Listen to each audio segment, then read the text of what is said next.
নমস্কার বন্ধুরা, লক্ষ্মী কুটিরের রান্নাঘরের পক্ষ থেকে সবাইকে অনেক অনেক স্বাগত। আমরা প্রতিদিনের মতো আজকেও আমরা দ্বিতীয় একটা রান্নার ভিডিও রেসিপি নিয়ে এসেছি। সেটি হলো সর্ষে ফুল। সর্ষে ফুল দেখতেই পাচ্ছেন, এটা বাজার থেকে কিনে আনা হয়েছে। এই সর্ষে ফুলকে বেছে ধুয়ে কুচিয়ে কেটে আমরা কেটে নিয়ে ধুয়ে কেটে নিয়েছি। এর সঙ্গে কাঁচা লঙ্কা চিড়ে, তেল গরম হয়েছিল, তেলটা কড়াইতে আগেই গরম হয়ে গেছে। আমরা তার মধ্যে এটা শাকটা দিয়ে দিই। লঙ্কা চিড়ে দিয়েছি,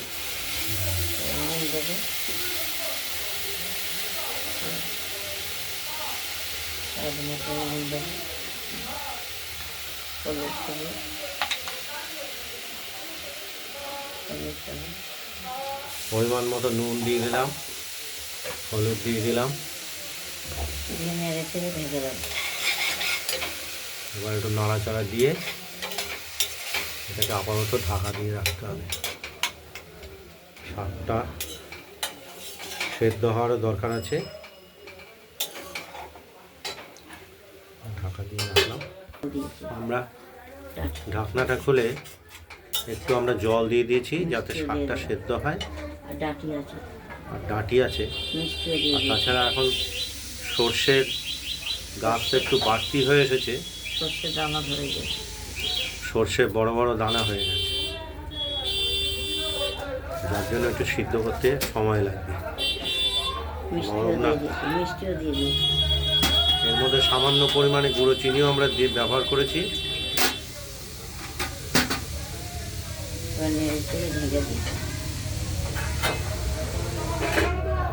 দেখতে থাকুন।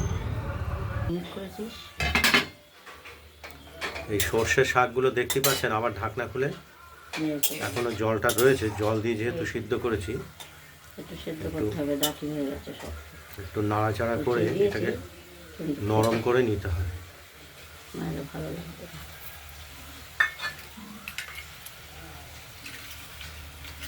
সর্ষের শাক, সর্ষের শাক মানে ফুল শাক, ফুলের সঙ্গে সর্ষের ফুল ভাজা শাক, ফুলকেই শাক করছি।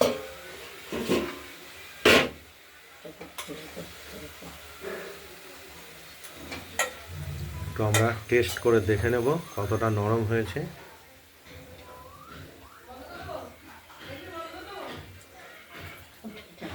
নরম হয়ে গেছে, একটু বাড়তি হয়ে গেছে।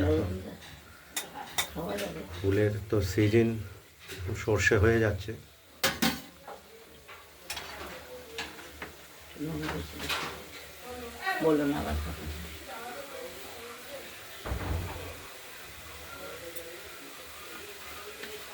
একটু পরিমাণ মতো মিষ্টি দিয়ে দেওয়া হলো, গুঁড়ো চিনি। এক্ষুনি হয়ে যাবে, জলটা শুকিয়ে গেছে।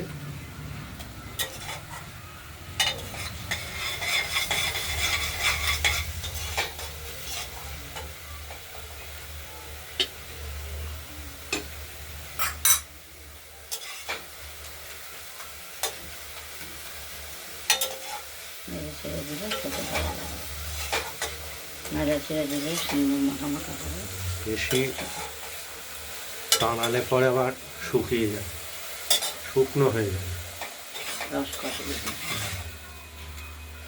ছিবড়ে ছিবড়ে ভাব হয়ে যায়।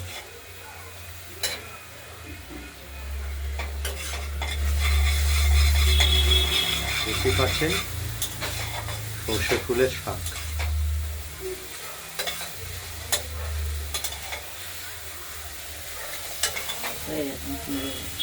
আমাদের কমপ্লিট হয়ে গেছে সর্ষে ফুলের শাকটি।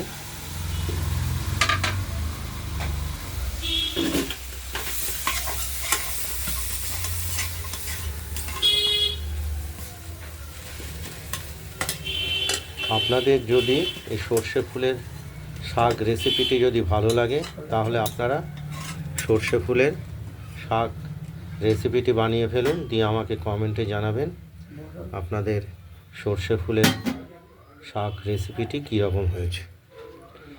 রান্নার ভিডিওটি ভালো লাগলে লাইক করবেন আর শেয়ার করবেন।